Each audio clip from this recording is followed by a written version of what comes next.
What is up, everybody? Welcome back to the CrownHoops Podcast. We are on to episode number 39 now. My name is Jordan Daly. With me, as always, we got Stacey Collier, Mike White, and Ben Okazawa. Say what's up, guys. What's going on? Glad to be back. Let's do it. We got some good news this week, so we're going to start right into it. The NBA is officially coming back. Yes, I cannot be more stoked. I am so bored. I can only watch so many reruns on TV. NBA is returning. July 31st is the expected start date of the season in Disney World. They're going to do it at a couple courts in the ESPN Worldwide of Sports, is assuming where it's going to be mainly located at. What we know so far, only 22 teams are invited. They are going to kind of shuffle the current standings, which was announced today, actually, and today's Sunday, that they're going to use win percentage to kind of determine the new standings. As some teams have played uneven games up to this point. So not too much will change. It'll shuffle a little bit, but really not that much. To do home court advantage, since there is no real home court there, they are giving different advantages to the team that is home for that game. So one of those is the home team gets possession at the start of the second, third, and fourth quarter. So the tip-off doesn't really affect anything aside from the first quarter. One designated player gets 7 fouls. The coach gets an extra coach's challenge, and they can transport their actual court to the facility and play on that court. I'd be surprised if that actually happens. I feel like that's such a huge hassle for the amount of teams playing on those courts, but I don't know.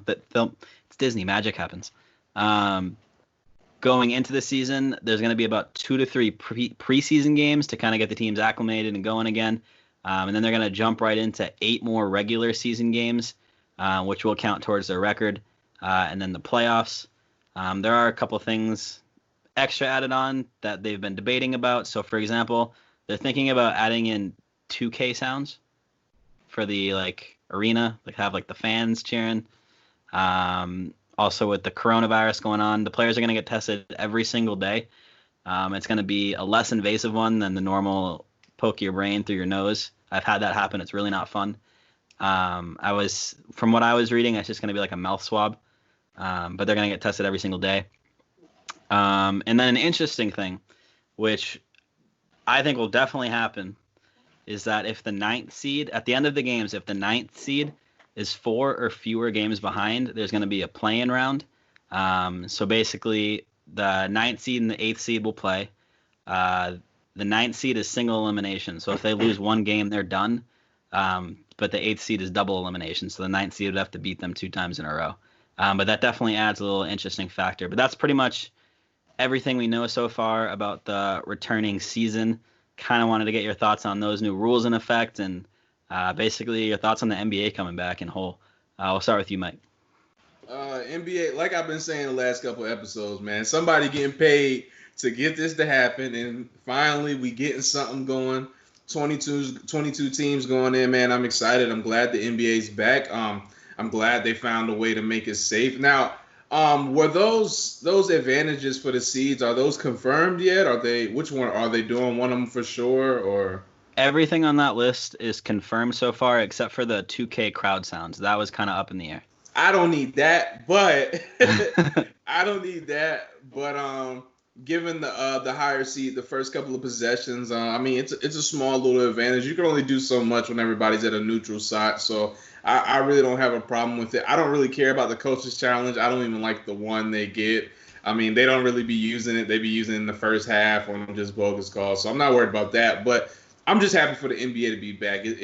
We weren't sure if it was going to come back. They had been a great season so far. Obviously, my Lakers was doing their thing out in the West, but there was a lot of great teams to be looking at. Your Celtics, you got other teams such as the Clippers and such not. That it was a lot of storylines, Bucs, all that stuff. So finally, we're going to get to see it, and they gave some of those teams that weren't in a chance to make it. I know people still want to see Zion Williamson play. People can say the NBA's doing it for a money grab, and that may be, but I know I want to see him play, so I want to see him go and see if they can remove the Grizzlies and some of those other teams down there. So I'm excited. I can't wait. I'm counting down. I'm marking it on my calendar, and I'm just ready, man. I'm ready for the league to come back.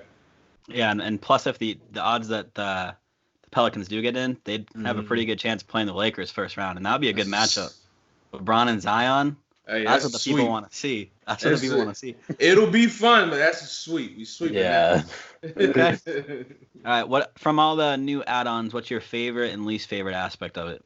Oh, I love the way they're doing the 8th and 9th seed. If the 9th seed's within 4 games, play in tournament, you get to play them. And as an advantage for being the 8th seed, you got to beat them twice. They say you could play them again. So I think that's a nice part. That's a good part. I mean, anything can happen in those 2 games. Basketball, if the shots ain't going in, the shots ain't going in. So we could see a lot of different teams get into the playoffs. And hopefully this is something they plan on keeping. But I like the way they're doing the 8th and the 9th seed now. So you want them to keep this going forward? Oh yeah. Oh yeah, I like the play-in. If you could beat that team in 2 nights in a row, you deserve to go over. I mean, especially and they make it within 4 games, so it's not like something crazy. So hey, I'm with it. I like it. I would love to keep that. I do too. Yeah. Stacey, what about you? What are all your thoughts on all this? First of all, I am excited that the NBA is back. Been waiting for it. I knew they was gonna come back. I had a great feeling about it, and they made it work. I think at first it's gonna be like a little weird, a little awkward because they're gonna be playing it all in one place, and then you talk about transporting the courts and stuff like that. So we gonna have to get used to it aesthetically. And then obviously there ain't gonna be any fans, just essential workers in wherever they play. So we just gonna have to get used to seeing that, but I'm excited. I like some of the rules, like one of them that's interesting that you pointed out. One designated player gets 7 fouls. I want to see the teams. Which player do they choose to get the 7 foul? Do they go with the superstar, or do they go with an important role piece or important defensive player, something like that? And then the whole play-in thing with the 8th and 9th seed, that could be interesting.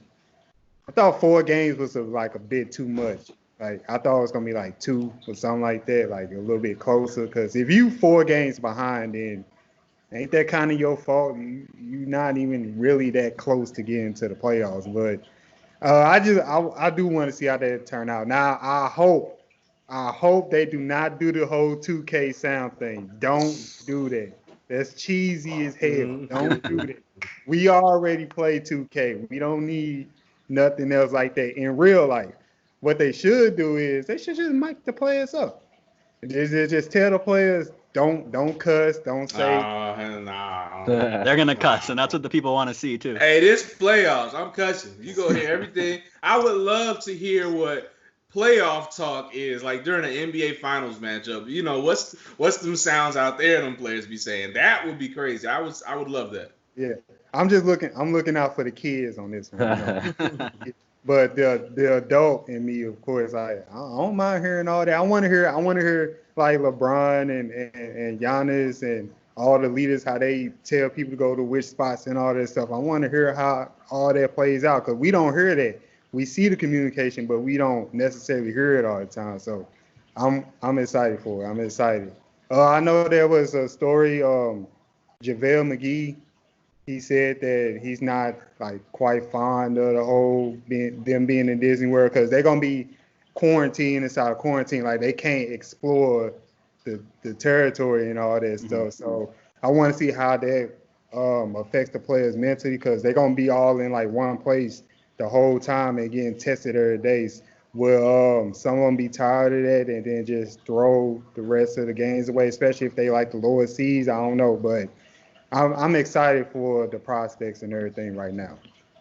I know Robin Lopez was very upset about that over Twitter. He tweeted at I think it was Woj, because Woj sent out the tweet saying NBA players aren't really allowed to explore the area, like you were saying.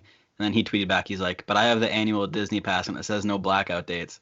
So I thought that was pretty funny. But I think from what I read, I think the players are allowed to bring 3 people with them. So whether it's family, a friend, or whatever they want, I think they're allowed to bring up to 3 people with them. And I think the attendance at the games caps out at 1,600, which was a lot in my opinion. I thought that was really high.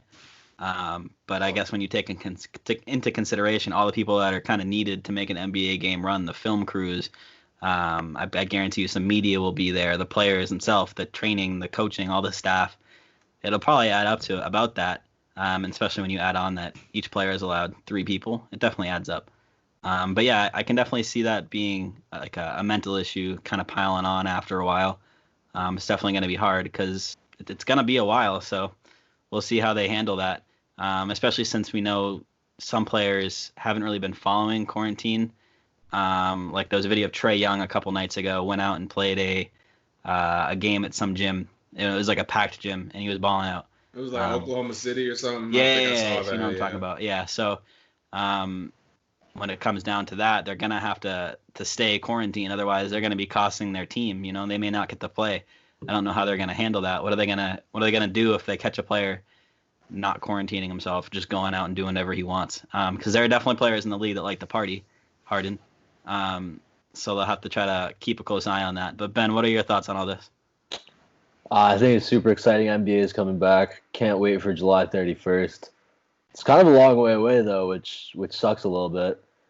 They're giving us a lot of build up, but yeah, I mean I couldn't be more excited. And I mean, like you guys said, this whole thing they're doing with the 8th seed and the 9th seed, I think that's pretty huge because, and especially if they keep that going from here on out, which I mean we'll see. I doubt it, but the 8th, 9th, 10th, that kind of race is always tight, pretty much. It's very common for that race to be tight. So I think this adds a little bit more spice to the race for that last seed in the playoffs. So that's definitely my favorite thing about all this.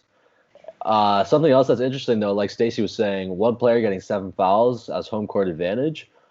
I think that's probably the biggest advantage that comes from all of those, home court perks that comes with being the higher seed. Like, do you give it to your big man who maybe, he doesn't have to sit out if he gets 4 fouls or whatever? Do you give it to your superstar so he can play the whole game without, having to get benched when he gets 3 or 4 fouls? So that's probably easily the biggest home court perk. The rest of them don't really mean that much, especially the transporting the actual court. I think it's kind of dumb, but the 2K crowd sounds kind of lame, but all in all, man, I can't wait for the NBA to come back. It's huge news. Yeah, I agree. I definitely like the mic'd up players. I said that on Twitter the other day too. What I wonder is if they could do is delay it live by like a minute, so it gives like the producers time to like edit it out if they do swear. Yeah, something like that. I don't know. I don't know if people would like that though, because some people are just obsessed with it being live up to the second. So I don't know. But yeah, I would agree with you, Ben. I think the 7th foul is a huge, huge aspect. I can guarantee you the Celtics are going to give that extra 7th foul to Daniel Tice because he's always racking up fouls in the paint, and we don't have enough big guys to go around. So it'll definitely go to him, and that's going to help teams out tremendously, I think. So, like, yeah, for you, the Raptors, who would you want the 7th foul to get? Probably Ibaka or Siakam. So they're not afraid to go up and challenge a shot. That's the biggest thing, is that they have a lot more confidence in the shot blocking department, protecting the rim. Okay, I'm just gonna go around with this. Mike, who are you giving your 7th foul to with the Lakers? On the Lakers, well, LeBron and AD don't foul a lot, so I'm gonna give it to Avery Bradley, one of our most pestiest perimeter defenders, so he could be a little bit more aggressive. I like that. Stacey, what team are you rolling with for the playoffs? What's up, Stace? What up? Yeah, I think we established this already, or it was low key, the Lakers, of course. You're going Lakers? Okay, who are you giving that 7th foul to? The first name that came to my mind was actually JaVale McGee. I think you give, he's a defender, shot blocker, so he's going to pick up fouls. Either him or Dwight Howard, just so we keep a big man in there longer for rebounding and extra fouls and all that stuff. So either one of those two, but McGee first. Okay, Ben. So you saw them team up. So we're gonna have to be Team East, and just go beat them. All right, it doesn't matter. We just got to beat the Lakers. No one's beating whoever comes out of the West. Ooh, okay, all right. Yeah, I've been saying this since the offseason. Whoever comes out of the West is winning the finals. Do you think it's dead set that the West is going to be either Clippers or Lakers? Yes. Okay. Right. I think other teams could have a chance. I mean, we're going to talk about that next, but all in all, man, I still have the Clippers, but the Lakers are definitely up there. It's between the two of them in the West and no one else. Okay, I saw Mike give you a look, but we're gonna hang on to that for a little bit. This leads us perfectly into our next topic of sleeper teams to watch out for, especially with all this new formatting. It's definitely gonna mix things up a little bit. What are some sleeper teams that you are kind of keeping your eye on that you think may do some damage, may go far, may even have a chance to creep out of their conference? Stacey, we'll start with you this time. This is kind of tough because we don't know how these teams are. We don't know how they've been preparing. But one team that came to my mind is the Miami Heat, just because I believe Florida was like one of the states that like kind of opened up first, and Jimmy Butler was sending like practice stuff to all the players, so they had a good head start on preparing for the possible. But now NBA season resuming, and they should be in great shape. And then they already in Florida. The season's gonna be finishing out in Florida. So I'm looking at the Miami Heat, and also I'm gonna be looking at those Western Conference teams that don't have seeds. I think they're gonna be playing hard. I think they're gonna have an opportunity to sneak into the playoffs. But right now, one team that jumps out to me is the Miami Heat. What's your ceiling for them? What seed are they now? I think they're the 3. Which means they could fluctuate anywhere between. They're 4 right now. They're 4 right now. Or they could end up as high as 2 or as low as 6. That means. I think their ceiling is the I want to say the Eastern Conference Finals. Wow. Okay. Over who? Let's see. I think they can be careful here. I think that could be pretty much every team in the East except I could see them having trouble with the 76ers because of the matchups and also the Bucs. But everybody else, I think they can match up well and beat them. Okay. Sorry, Jordan. It's okay. Mike, what about you? Who are some sleeper teams you're watching out for? All right, so I got a team from the East and I got a team from the West. In the East, I'll start with my pre-summer pick for the finals. It was Philly. Philly's down there. I think they're down there at the 7th seed right now. No one's expecting anything from Philly right now. Like, no one's expecting anything. But when you get in a 7-game series and you see Joel Embiid another year better across from you, you see Ben Simmons, Al Horford, a guy who's been in the playoffs, you see players like that, I think they can make it tough for any team in the East. You never know when a team might catch hot. So, I mean, Ben Simmons, we talk about his shooting. But outside of that, he's in the running for Defensive Player of the Year. He was one of the guys being talked about for that. He gets everybody involved. So I think Philly is a sleeper team in the East. As far as the West, I'm going to go with Houston. You're always a puncher's chance away from winning a game with James Harden and Russell Westbrook. They're gonna give you a headache and piss you off a lot of the times, but there's gonna be some nights where there's nothing you can do. They're going to go for 30. They're going to go for 35 or 40.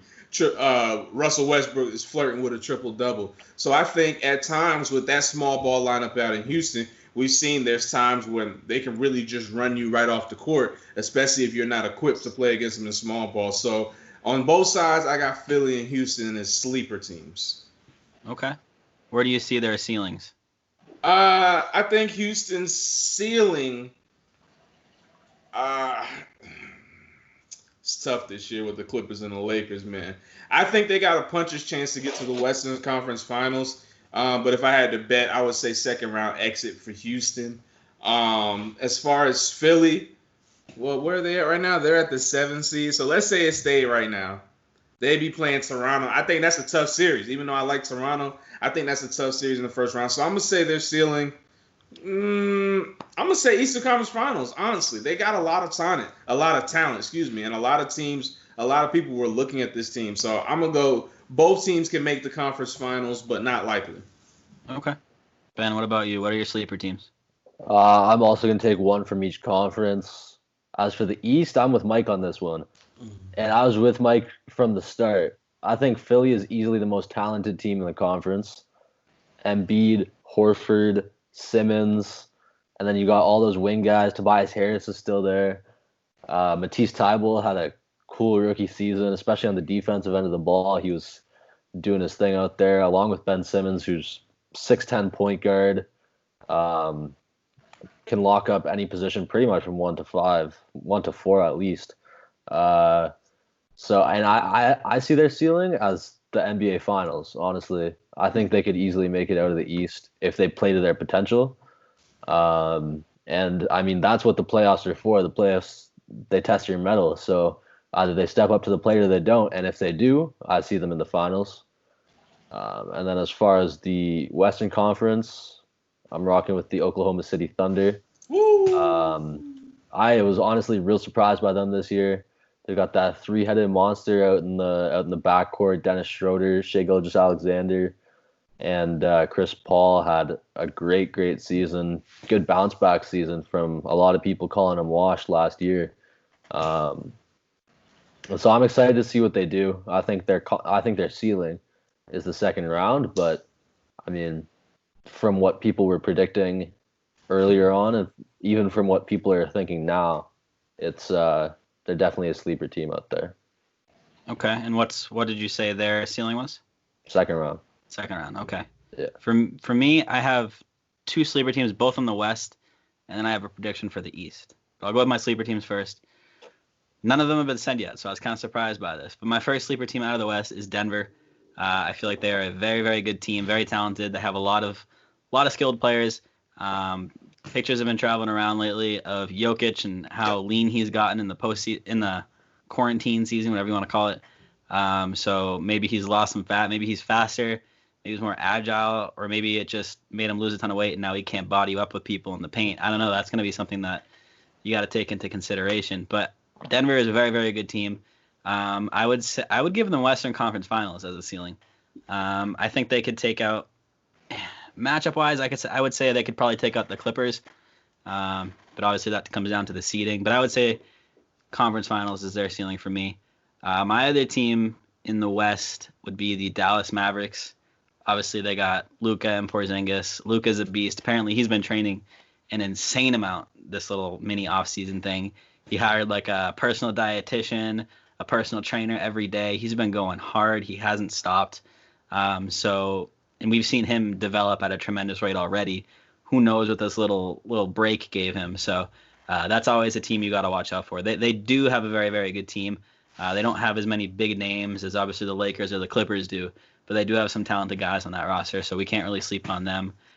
For them, I would probably say conference semifinals, probably best. I don't see them getting past Houston. I don't see them getting past Denver or either of the LA teams. But that all depends on the matchups again. So just since all the teams are so close, you really have no idea what the final seedings are going to be. So something to watch out for. And then my prediction for the East is that the Bucs are going out early. The East is a tougher. The East is a tougher conference that people give it credit. We're talking about a 7th seed. Ben was just talking about a 7th seed making it to the finals. Like, when you take these teams and you put them in a 7-game series, it's a whole new ballgame. Philly has been terrible this season, but when you look at their roster, they have great players. If they can just figure out a way to make it work for 7 games, anything is possible. I don't know. I don't see the Bucs making it out of the East. I really don't. I haven't all season. I think there's. How do I word this? I would say Giannis is the best player in the East, but I think there are better teams in the East, if that makes sense. And I made a mistake earlier. Philly's actually the 6th seed, so they'd be playing Boston in the first round. Sweep. Get the brooms out. No contest. It's done. They're not making it. Nah, honestly, I agree with you, though. I've agreed with you all year on that. The Bucs haven't really scared me as a playoff team just because they kind of remind me of the Raptors in years past. They had a hard time making it out of the first round until last season. And then they made the conference finals and lost in 6, just like the Raptors did to the Cavs in 2016, I believe. It's just like, I guess, a lack of experience, lack of winning on that roster. And then, yeah, just I wouldn't say they have a weak roster outside of Giannis, but they don't have enough to scare me, even as a Raptors fan. But I don't think they could take the Sixers. I don't think they could take the Celtics.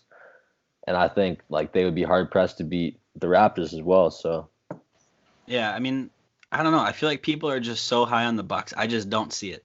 I mean, you watch their previous playoff performances. It's almost like I don't want to say this, but I do. It's almost like they crash and burn in the playoffs. They can't compete at that level. It's like 2 years ago. Obviously, that's 2 years ago. That's a lot of progress since then. But the hospital Celtics beat them in a playoff series. It's like we had no one. Tyler Rozier was our starting point guard because everyone was hurt, and we beat them. So it's like they just don't scare me. I don't know. Like Philly scares me more than Milwaukee scares me. So that's why I really don't want to play Philly in the first round. But I mean, if it happens, I'm still pretty confident. Getting off track now. Deep breaths. I don't know. The thing about the Bucs is like, what are you gonna get out of Giannis this year? So we saw last year, okay, we're gonna play a 2-3 zone or a little 3-2 zone. We're gonna put Kawhi at the top, make him guard Giannis, make him tough, make someone else score. Is his shot? Is he gonna be shooting like he did when the Bucs beat the Lakers and hit 5 threes, or is he gonna be shooting 0 for 3, passing the ball up, and now you're counting on Middleton? So Middleton's an all-star, but can Middleton win a playoff series for you? I think that's where the Bucs. I think that's where a lot of confidence people lose with the Bucs is like, okay, Giannis is physically dominating, yes, but in the playoffs, although it's not as physical as we wanted to be, the refs let a lot of things go, and he can't be as physically dominating as he usually is during the regular season. So I think that's why people lose a lot of faith in the Bucs, and I think that's why the Sixers could have a legit shot against them. Mm-hmm. And for me, I've always been so pro one player can't win a series, one player can't win it all, and I've always said that. But then like I look back and I see like, okay, LeBron James did that, Kobe Bryant did that, can Giannis do that? And I think that's the next step for him in his progression is like, can he make that jump? Can he carry his team to the next level? And I don't know if he can yet. I think he needs to add a shot. That's my biggest thing with him. I think he needs to add a perimeter 3-point shot. We will move on to the hot take segment. Ben's got this one. All right, so the first hot take, Jalen Rose is taking the Celtics to win the East over the Bucs. Kind of relates to what we were just talking to. He's taking a bit more of like a hardened, talent-heavy team in the Celtics to beat the less experienced, sort of more like one-man team type Milwaukee Bucks. And this could be a hot take. This is a hot take probably to a lot of people, not necessarily to me. Stacey, is this a hot take or not? I wouldn't say hot take. I would say warm. About this a warm take. It's not far-fetched at all. I could see the Celtics. I like the Celtics as a team. I like their team. I like the Bucks team too, but there's something about this Celtics team. They building something here. They building something, especially with Jason Tatum and Jaylen Brown. They still got Marcus Smart. They got something going. Hopefully the Bucks learn from last year. You know, last year they was up 2-0 against the eventual champion Toronto Raptors, and then they proceed to lose the next 4 games. So I'm hoping that the Bucks learn from last year, and I'm really gonna be looking at Mike Budenholzer. Can he get it done? Because remember, he had the Atlanta Hawks team that won 60 games, and 4 All-Stars. Right, and I think they got swept by the Cavaliers at some point in the playoffs. I forgot, but I'm looking at him, and we gonna see about that. But if I had to choose between the Bucks and the Celtics who will win that series, that's this thing right here. I don't know. It's like a toss-up for me, for real. Like the Celtics are a scary team, and the Bucks, even though they are clearly the top team in the East, like their playoff performances and Mike Budenholzer's ineffectiveness in the playoffs, it scares me. It's a warm take, not a hot take at all. All right, yeah. Mike, can the Celtics take the Bucks? Well, is it a hot take? I wouldn't say hot either. I would agree with Stacey. A little bit of one. Okay, to someone who's not watching basketball, like on a regular basis, it might be a hot take. It's a hot take, yeah. Because the Bucks are right now, they're like literally the favorites to come out of the East. Like I think on a lot of people's lists right now. But when you look at the Celtics, you have almost 3 20-point scorers. You have Jason Tatum, Jaylen Brown, Kemba Walker, great team, great coach, been in the playoffs year after year. We've seen these young guys in the playoffs, so we know they can get it done. I wouldn't be surprised if they were able to. I don't think it would be. I think it would be a 7-game series or 6-game. Definitely tough fought. But would I be surprised? Do I think it's that crazy of a take? I don't. The Celtics have the tools to do it, to get it done. Like I said, my only problem with the Celtics all year has been, do they have enough size to compete with those type of teams, to compete with the Giannis, to compete with the Joel Embiid? Daniel Tice has been good this year for a guy who's technically undersized at the center position. So, look, anything can happen when you have those guys like that. If Jason Tatum's playing like a superstar, Jaylen Brown's locking up and still giving you 18 to 20, and then, oh, yeah, we got Diet Kyrie and Kemba Walker too, I think they can get it done. If they met, I would probably take Celtics in 7. It's close, but I'm going to go Celtics in 7. But hot take, nah, it's a warm take, man. Celtics nice. I'll give you that, Jordan. Yeah, no, honestly, biggest thing for me that puts the Celtics over the Bucs is the emergence of Jason Tatum. He's obviously not at Giannis's level, but he did kind of pop out this year as a future superstar. Kind of even right now, he could be called a star. And then he has more tools around him, I would say, than Giannis does. Like, Kemba Walker is easily a better point guard than Eric Bledsoe. Jaylen Brown is maybe a better complementary piece than Chris Middleton, because it's arguable. Yeah, it's tough to say, but like they fit together better than some would say Giannis and Middleton fit together. But anyway, Jordan, I shouldn't even need to ask, but do you think the Celtics can take the Bucs in the East? Easily. I was watching Jalen Rose talk about this, and he said that he was comparing it to, like, he said this new postseason is going to be like street ball in a way. There's no fans. It's just basketball. It's 10 guys on a court playing a game they love. And he said that the Celtics kind of have this dogfight mentality, and they just really, really want to win. I mean, you put Marcus Smart on a court, he's going to give everything he has, all of his blood, all of his sweat, all of his tears. He will put it all out on that court. Is there one guy in the Bucs that would do that? Don't do him like that. I mean, come on. Is there, though? The Bucs are like, they got the best record. I mean, I don't think it's who wants it more. That's what it comes down to. So, in a 7-game series, it's who wants it more. I think the Celtics have the perfect matchup for the Bucs, because the thing about the Bucs is they have Giannis and a perfect complementary roster. I think the Celtics have a 3-headed monster and a perfect complementary roster. So it just matches up so well. I can understand how you would take that opinion. But I think the Bucs roster is still deep to me. I think it's still deep. But I think, it's tough, though. That's tough. But Marcus Smart, he is an X factor. That is an X factor. Put him on Middleton, see what he can do with that.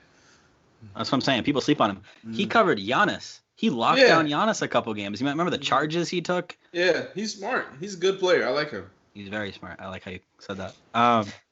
Yeah, but like, just look at this team. They're great. It's like they're easily taking the Bucs. I'm not really worried about the Bucs. I've said this. And shout out to this year's 2K cheat code, Taco Fall. Oh my God! His My Team card. If you don't know, you need to figure out right now. Oh my God! They made his My Team card. They gave him like a Galaxy Opal My Team card. It's ridiculous. Really? Yeah, he has one. Brian Scalabrine has one. They gave like a bunch of like weird guys like the best cards. I was like, okay. Taco is crazy. I'd be starting him, and he only be like a 67. 68. Shit, you can't teach 7'5", man. Like, can't. Oh my God, that's good. But moving on to the next hot take, a guy on Twitter at @IM_John W. Dang. Shout out to you. Said John Wall is easily better than Kyrie. Basically called Kyrie a glorified Jamal Crawford. The tweet got 15,000 retweets. He has a good 17,000 or so followers on Twitter. So it's kind of a valid opinion that a lot of people seem to agree with. Mike, I'll ask you this first. If you look at their careers and just, I guess, their talent as players, who do you think is better? Who would you start your franchise with? All right, so there was 3 different questions in that. All right, so I gotta attack these all 3 separate. So who has had the better career? You gotta give it to Kyrie. Kyrie got the rings. Yeah. He got the shot. He has all of that right now. Now, granted, he had LeBron James, but like I said, you got to get at the Kyrie. Who's better when healthy? Keyword, when healthy. This is tough for me. This is taking me back a couple years ago when Wall was healthy and the Wizards were in the playoffs, and I was thinking they was going to make the Eastern Conference Finals. I'm going to go Wall when healthy, man. I'm sorry, all those Kyrie fans out there. I just think Wall's a better distributor. I think Wall's a better defender. I like Wall as an athlete. Kyrie is definitely the better scorer. I'll give you that. He's the better shooter. He's more electrifying. But Wall can get a bucket too. Wall is stronger. He can get to the lane, finish. I like John Wall when he's healthy. He's definitely in those top 5 point guards as far as getting his teammates involved, putting the ball in the bucket, playing defense. So I'm going to go John Wall as a talent. Now, do I think Kyrie is a what was the phrase again? Overglorified Jamal Crawford. Yeah. I'm not going to disrespect Kyrie like that. We seen him on the biggest stage and performed like that. We haven't seen Crawford do that. No disrespect. So I'm not going to disrespect Kyrie like that. But if we talking healthy, I know a lot of y'all done forgot about John Wall. But let's not forget, this dude is a 6'3" talent, athletic, get to the line, get to the board, tough in your face. I'm going to go with John Wall on that. But, I wouldn't say Jamal Crawford. Yeah, I mean, John Wall, I think people do forget. He was easily, to me, top 3 point guard in the league in his prime. Started on like 2014, 2015. Mm-hmm. Right now, if he returns to that form, probably along with like De'Aaron Fox and Russell Westbrook, one of the three most explosive point guards in the league. Right, yep. And I don't know, it's tough. Like Kyrie did hit big shots in the playoffs, the biggest shot of that NBA Finals. But I think it's a hot take, but I don't have a problem with this guy taking John Wall over Kyrie. I think the hot take is calling him a. I think it is too. Overglorified Jamal Crawford is a bit. By the way, John Wall said he's 110% healthy, and the Wizards are the only team that got invited outside of the 8 in the East. So just something to watch. Yeah. It'll be really interesting, actually. Mm-hmm. But Jordan, I'll ask you. I know you're not the biggest fan of Kyrie, but who would you rather start a franchise with, John Wall or Kyrie Irving? And do you agree that Kyrie is a glorified Jamal Crawford? All right, listen. Nobody dislikes Kyrie more than me. That's pretty well known around here. Talent-wise, fully healthy, you put these guys right next to each other. Talent-wise, I'm taking Kyrie. If that's in a one-on-one, I'm taking Kyrie one-on-one. Talent-wise, franchise-wise, I'm taking John Wall. He is a better teammate. He is a better facilitator, like Mike said. He's more explosive. Sure, Kyrie can do all this fancy razzle-dazzle crap, but can he help a team win? I mean, obviously he hit that one shot in the finals, but let's be honest, LeBron's brought worse teams to the finals. He would have done it there too. I don't know. Team-wise, I'm definitely taking John Wall. He's been loyal to his team the entire time as well. Kyrie's bounced all over the place, and I don't think he's done yet.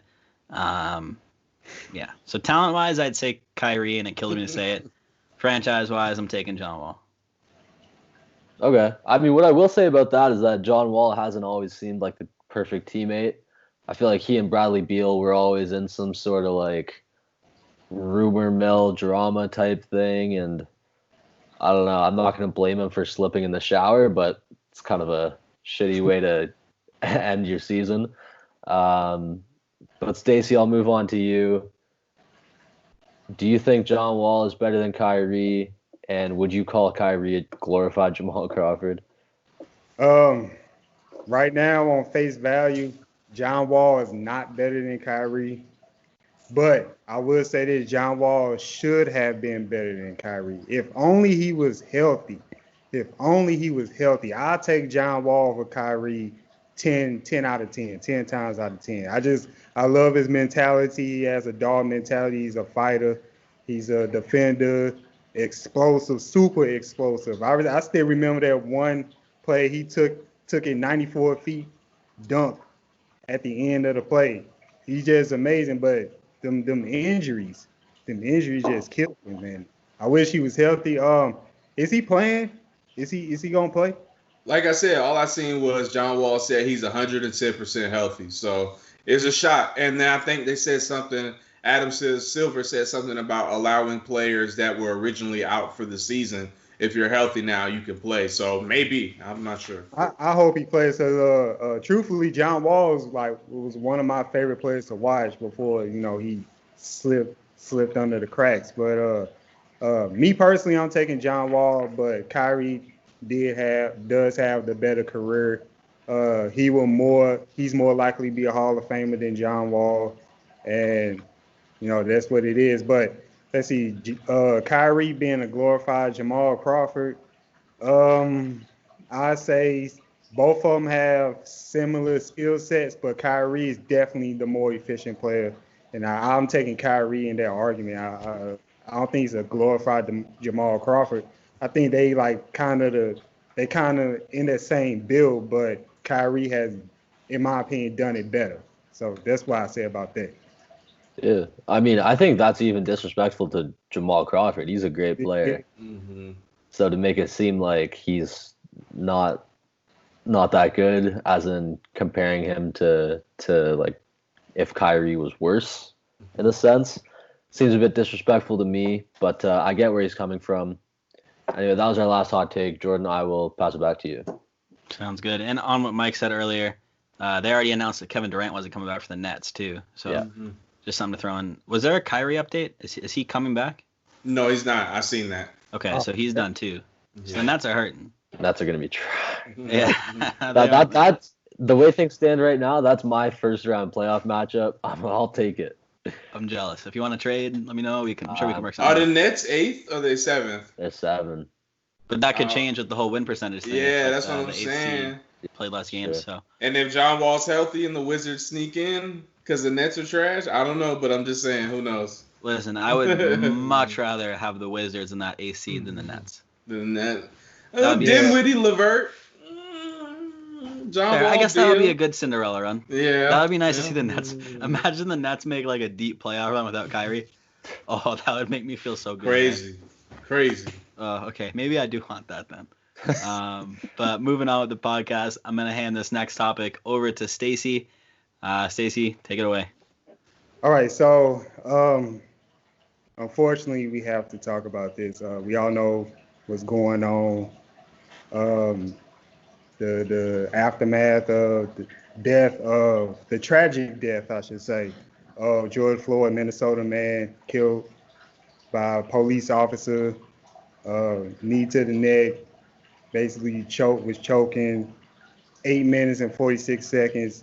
Just sad, and from there, protests ensued to combat police brutality. Black Lives Matter reignited.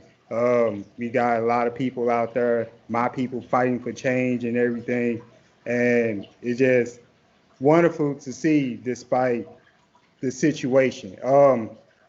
The NBA, one of the organizations that, in my personal opinion, I can trust to step up to talk about these things. The NBA world has stepped up. A lot of players have came forward and have done numerous things to help out with changing the way America is. For instance, we have Steven Jackson. He was close to George Floyd. It was like brothers, and Steven Jackson's even going to help raise George Floyd's daughter, which is that's major, because that young lady, that young girl, she lost a father, and I'm glad that there's a father-like figure that's going to be in her life. And we have LeBron James speaking out. We have Michael Jordan, who everybody thought that Michael Jordan wouldn't get involved. He donated money and all that stuff.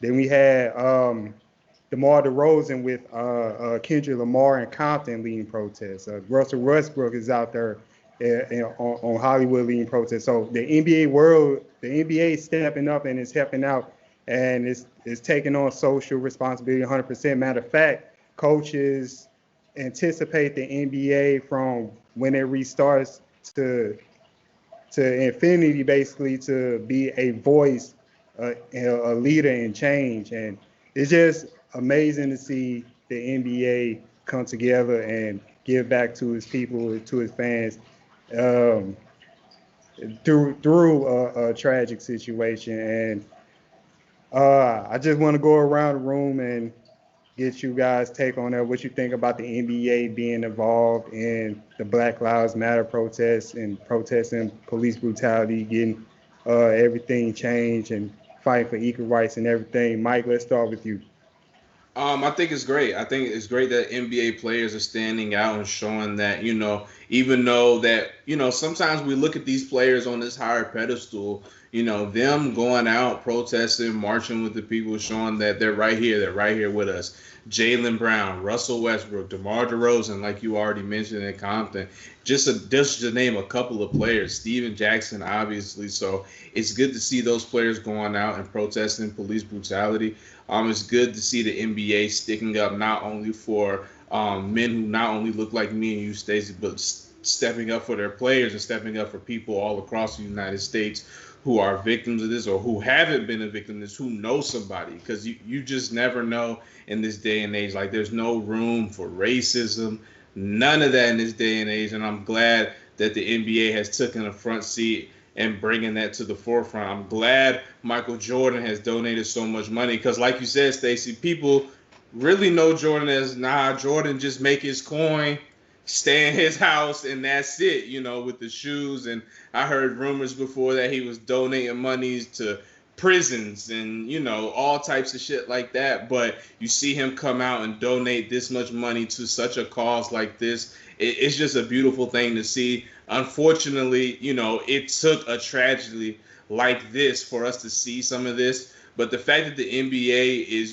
putting themselves out there and being at the forefront, the fact that the players are out there putting themselves at the forefront and all this, marching with the people in the street, is just a beautiful thing to see. So I'm glad. I mean, look, I think the NBA is the best league in terms of this type of political issues and things like that. They're so good with it. You've seen Roger Goodell of the NFL had to make a video like shit. So I'm just glad to see players that look like me stepping out in the streets and actually protesting police brutality. It's just a beautiful thing to see. All right. Jordan, what's your take on the NBA stepping in? I absolutely love it. I mean, the NBA has always been a very progressive league, and they're always kind of the first people to take that step forward, whether it's, an issue like this or even just restarting sports in general. They're always the front runner. They're always the one, getting in there first and doing what they can to help or doing what they can to make change. It's not just the league itself. It's the coaches around. A couple coaches. I think it was founded by Lloyd Pierce, one of the Atlanta Hawks coaches. Greg Popovich went around with them, Steve Kerr and Brad Stevens. They started a committee to kind of fight this racial injustice around the league. Head coach, okay. And they're kind of creating that committee to kind of combat what's going on and create a change for the better. We've seen all these players go around. We saw Karl Anthony Towns with Steven Jackson at the head of those protests. Obviously, that's in where Karl Anthony Towns plays, so he's supporting his community. We saw Jaylen Brown, Boston Celtics player, drive all the way to Atlanta to lead a protest with Malcolm Brogdon. And Jaylen Brown is the president of the NBA Players Association. So to see him kind of, repping the players of the NBA, I think it's fantastic. And we've even seen white players come out and say their support. And I think it's really great to see everyone kind of stepping forward for this Black Lives Matter movement and kind of getting that out in the front of the public. Like, this is an issue, this needs to change. And they're using their platform to make that change, which I think is outstanding. Yeah. Ben, what you think about the NBA using their platform to combat police brutality, inequality, etc.? It's huge, man. I mean, the NBA is growing so quickly to the point that it's now in contention for the biggest sports league in North America. And NBA players are the most recognizable players because they're not wearing helmets, masks, anything like that. So these guys are all role models. And like you said, platform, they all have a platform to make change, which is huge. And the fact that they're using it for good is, I mean, you just love to see it. And, they're sacrificing their image in a sense. They're sacrificing even their health. All those protesters are sacrificing their health to fight for change. And maybe the saddest part is that a lot of people are making this about George Floyd, but he was just really the tip of the iceberg. I mean, this has been building for decades, centuries now. But the fact that, this might be able to spur real change, and the fact that NBA players are contributing to it is huge.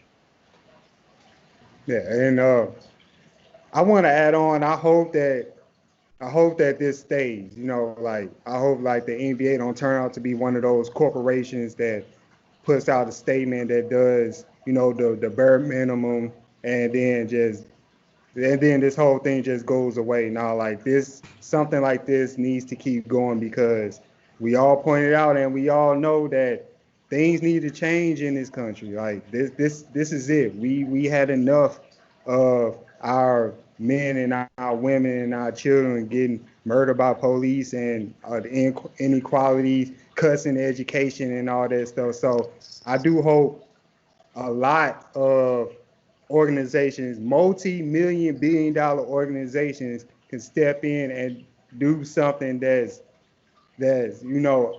genuine, and not like something that they'll pass off and then everybody like, they did something and then they just disappear. Now, like this whole thing needs to stay, and this fight should never ever let up, because a lot of things, I'm just leaving it at this basic statement, a lot of things needs to change, and it's about time that it does. Do anybody got anything to add? Yeah, and kind of like what you're saying about the NBA kind of stepping in. Back in 2014, we saw something like this when Derrick Rose started the I Can't Breathe movement. He had all the players wear the black shirts, let's just say I Can't Breathe in white, for like warm-ups, and the NBA decided against fining any of them, and they just let them do it. So I wouldn't be surprised to see that kind of come back when the season comes back, or even more. I wouldn't be surprised to see kneeling in the national anthems. I've already been hearing that NFL players are going to absolutely do it at the start of their season. So I got to give the NBA credit there. I feel like they'll definitely let the players stand up for what they believe in. All right, Mike, Ben, anything to add? Good. All right, Good. Well, Jordan, I'll pass it back to you. All right, so we're going to end this episode, as we always do, with the mystery player debate. This is a good one, guys. All right, so player A, we have a shooting guard, small forward. He was active. I'm not going to say the year he started, but he ended in 2017. In 26.9 minutes per game, he averaged 10.6 points, 4.2 rebounds, 2.6 assists, 0.6 steals, 0.2 blocks. He shot the ball from 45.9% from the field and 40.7% from deep. He is a two-time NBA champ, Rookie of the Year, and a Sixth Man of the Year. Player B, we have a small forward who played from 1999 to 2017. He played in 31.7 minutes a game. He averaged 13.2 points, 4.5 rebounds, 2.7 assists, 1.7 steals, and a half a block a game. He shot the ball 41.4% from the field and 33.9% from deep. He is a one-time All-Star, NBA champ, four-time All-Defense, a Defensive Player of the Year, a member of the All-Rookie team, and a one-time All-NBA selection. Who are you guys taking? Who do you think they are? All right, give me a sec, yo. I think I'll take player B. I'll take B. Taking B? Why?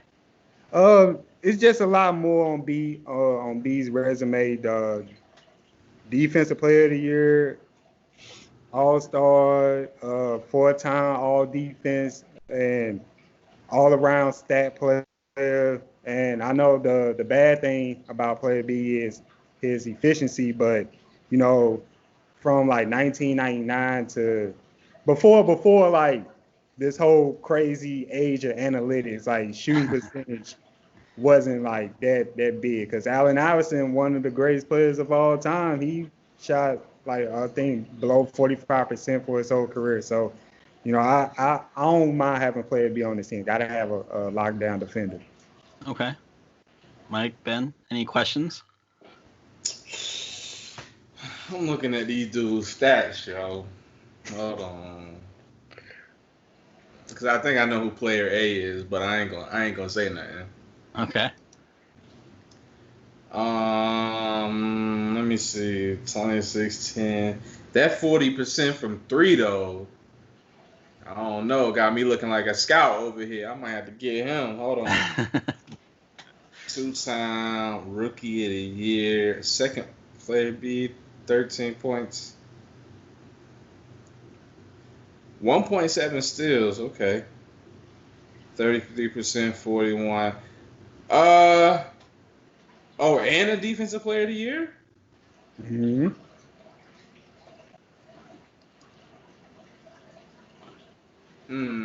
I don't know. I'm gonna let Ben go first. I don't know. I'll take player B mostly for the defense. I think I know who player A is. Side note, but go ahead. My bad, Ben. No, that's all good. Yeah, no, I was just saying I would take player B. Who do you think player A is?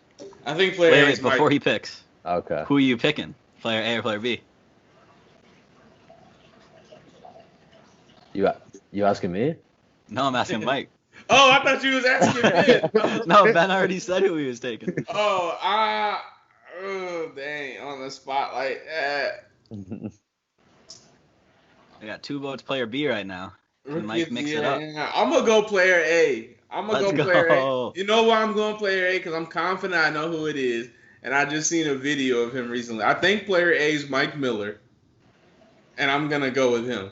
Okay. Any other guesses who player A is?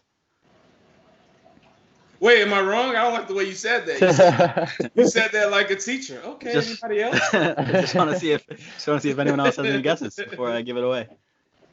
See, that whole we don't know what year he started. That's throwing me off right now. Well, I can't give that away because he's rookie of the year. So then you just Google it and be like, oh, that's who that is. So I went to the rookies of the year, and only one guy I'm looking at gonna be shooting 40%. And then I put the 2 champs together. It's got to be Mike. It's got to be. Mike Miller was rookie of the year, really. It's on there. No other guesses. Player Wait, A. do we have 2?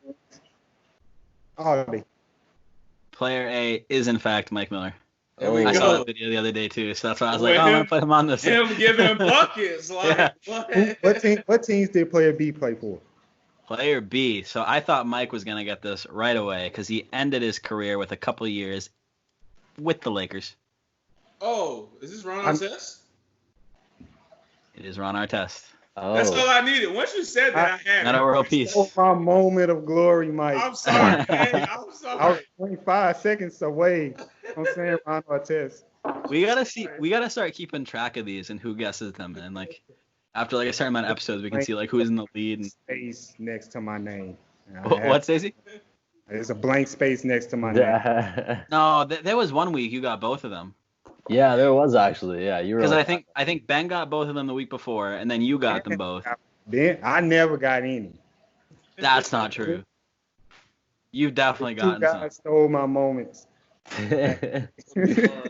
We'll run Once back he to said tape. Lakers, I was like, hold on. Oh, once play a year? Started- End of should've the started with career? the Pacers. Should have started with the Pacers. Yeah. Throw them off. Stacey, what were you taken back on from saying him right away? I was just waiting. I was just waiting. Play A, because play A was at the forefront, and Mike got it right, and I was like, yes, I'm finna get player B, and then So you knew who it was. yeah. So I knew who player B was. I was just waiting for everybody to get finished. Stacey, you got to jump in there. You just got to go for it. Go for You the still throw. get a bucket for that. I give you that. I give you that. Oh man, do you guys stand by your answers of who you picked? No, I don't. Yes, I did. It's like I'm gonna go back real quick. Meta hit a key shot for my Lakers. They played great defense. I need Meta over Mike Miller any day of the week. Okay. I will All right. say though, since you bring up Mike Miller, that Memphis coaching staff is ridiculous.